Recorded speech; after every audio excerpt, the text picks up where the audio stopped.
Assalomu alaykum. Bugun 2026-yil 6-iyul sanasi.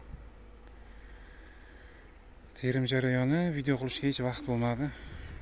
Har kuni 2,5 tonnadan terim bo'lyapti. Pomidorlar teramiz, ertaga bozorga olib chiqib narxi 3200 dan hozircha.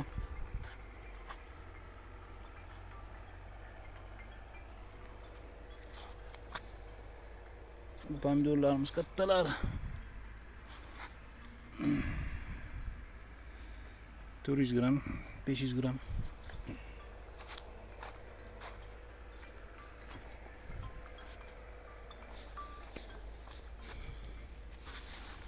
Bular ham katta.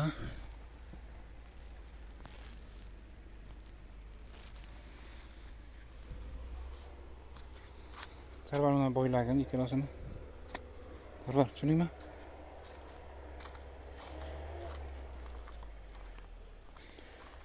Uch tonna terim qilgan paytlarimiz charchatib qo'yapti ancha. Shuning uchun 2,5 tonna.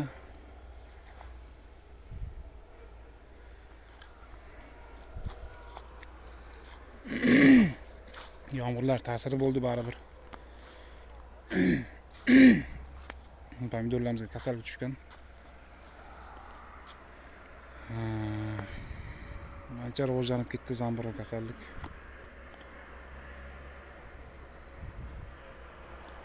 On kunlarda tugatishimiz ehtimoli bor. Lekin tonna yaxshi beryapti har kuni. Kech bo'lganda bir qisqaroq video qilay degandim.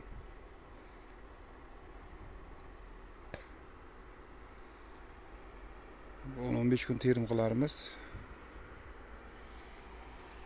Shu bilan oxirlab qoladi.